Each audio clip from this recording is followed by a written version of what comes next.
আসসালামু আলাইকুম, ইয়ার back to my channel. আজকে আমি তোমাদেরকে দেখাবো গুণনকোণ।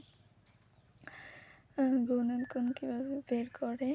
তো এটা দেখা যায় যে এসএসসির মধ্যে বা আমাদের টেস্ট পরীক্ষার মধ্যে আমাদের এটা 1 থেকে 2টা নৈবিত্তিক এখান থেকে থাকে। তো এই অধ্যায়টা অনেক ইম্পর্ট্যান্ট।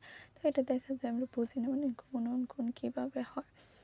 তো প্রথমে আমি তোমাদেরকে এখানে দেখাই, এখানে গুণনকোণ মানে কি। এখানে যদি আমি লিখি এ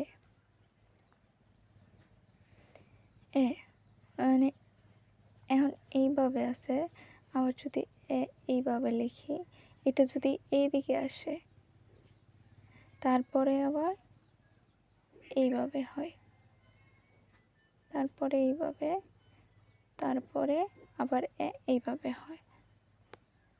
মানে প্লাস চিহ্নের মানে হচ্ছে এই কোণের মান 90, এই কোণের মান 90, এটার মানও 90 করে। 4 কোণের মান 90 হলে হয় 360। তো এইখানে আমাদের এর মধ্যে গুণনকোণ হচ্ছে 360, বি এর মধ্যেও C D E F G H. দেখো এখন এইচ যদি হয়, এখানে আমরা এইচ লিখলাম, তারপরে এইচ যদি এই দাগ বরাবর নেই তাহলে এইভাবে, আবার যদি এটার সোজা মানে এই দাগ বরাবর নেই, এটার যদি উপরের দিকে দেই আবার এইভাবে হয়েছে। মানে এই যে এই দাগ, প্রথমে এটা তারপরে এটা, তাহলে এইচের গুণনকোণ 180। তো এইখানে যদি আমরা দেখি এটার হচ্ছে 360, এইখান থেকে এইটুকু পুরোটুকু হচ্ছে 360। আবার এইচ আইও 180। আই কীভাবে 180 তোমাদের আমি দেখে আই, তো এখানে আই লিখলাম, তারপরে যদি আবার এইভাবে লিখি তাহলে আই হয় এইভাবে। আবার যদি এইটারে এই সোজা নেই তাহলে আই আবার এইভাবে হয়, মানে এটার 180, এটারও 180। J K L M N এইগুলো হচ্ছে,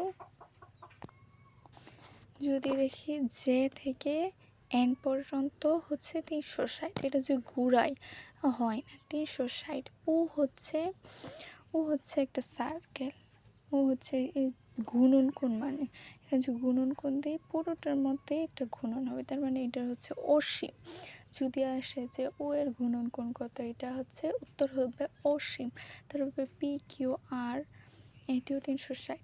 এস, যে এখানে এস, তো এখানে যদি এস এর আবার আমি এইভাবে লিখি, যদি এইদিকে ঘুরে এইভাবে হয়, তারপরে যদি আবার এইটার এই দিকে নেই তাহলে এইভাবে হয়। এস এরও হচ্ছে 180। টি ইউ বি ডাব্লু এগুলো হচ্ছে 360। এক্স এক্স এইভাবে, তারপরে যদি লিখি এইভাবে, এইটারও হচ্ছে 180। ওয়াইয়ের হয় না, জেটেরও 380। তো আমাদের গুণনকোণ কীভাবে, এটা কিন্তু হয়ে গেছে। এই অধ্যায়গুলো বোঝার মতো অনেকটা আছে। এই অধ্যায় থেকে কম না হলেও 2 থেকে 3টা নৈবিত্তিক সবসময় আসে। তো থেকে আমি তোমাদেরকে আরও ক্লাস দিব, ক্লাসগুলো তোমরা দেখবে।